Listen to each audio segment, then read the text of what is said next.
Hello guys, good morning. How are you? I hope very well. All of you. Students, आज मैं आपको chapter 1 समकालीन विश्व में लोकतंत्र यानी कि democracy in the contemporary world की अगली हेडिंग को पढ़ाऊंगी और समझाऊंगी। लेकिन उसके पहले मैं आपको बता दूं कि मैंने अब तक आप सब लोगों को क्या क्या बताया और समझाया है। तो मैंने इस चैप्टर में अब तक जो है लोकतंत्र किसे कहते हैं और लोकतंत्र के दो किस्से यानी कि चिली और पोलैंड में किस तरह लोकतंत्र की वापसी हुई इस बारे में बताया। फिर जो है लोकतंत्र की विशेषताओं को भी मैंने बताया आप लोगों को। फिर मैप के द्वारा मैंने आपको बताया कि विश्व के किन किन हिस्सों में और कब कब लोकतंत्र की स्थापना हुई। लोकतंत्र के विस्तार के चरण भी मैंने आपको बता दिए। और आज हम जो है उपनिवेशवाद का अंत यानी कि एंड ऑफ कॉलोनियलिज्म को बताएंगे और समझाएंगे। तो लेट्स सी। सबसे पहले आप ये जान लीजिए कि उपनिवेशवाद कहते किसे हैं। तो उपनिवेशवाद का मतलब होता है कि ऐसा देश जो किसी और देश के रूल्स एंड रेगुलेशंस के आधार पर चलता है उसे उपनिवेशवाद कहते हैं, औपनिवेशिक देश कहते हैं।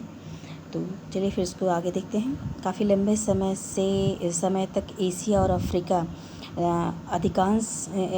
के अधिकांश देश यूरोपीय राष्ट्रों के उपनिवेश बने रहे, यानी हम यूरोपीय राष्ट्रों के गुलाम बने रहे। यहाँ पर उनके रूल्स और रेगुलेशन चलते थे।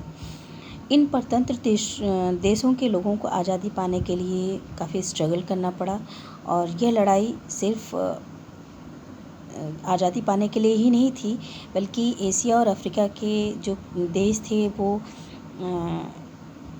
औपनिवेशिक शासकों से आज़ादी पाने के साथ साथ अपना जो लीडर था, जो नेता था, उसको भी चुनने की उनकी जो इच्छा थी वो भी शामिल थी।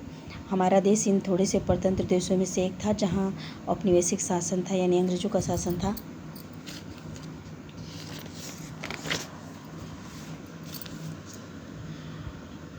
और इससे मुक्ति के लिए हमने बहुत जो है वो नेशनल स्ट्रगल्स हमारे यहाँ हुआ।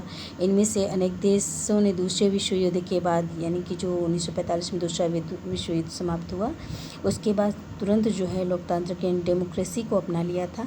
भारत ने 1947 में आज़ादी हासिल की और एक गुलाम देश से लोकतांत्रिक देश यानी डेमोक्रेटिक कंट्री बनने की राह पर चल पड़ा। यहाँ तक कि आज तक जब से लोकतंत्र स्थापित हुआ, भारत में बड़ा स्मूथली, बहुत अच्छे से यहाँ पे लोकतंत्र जो है फल फूल रहा है।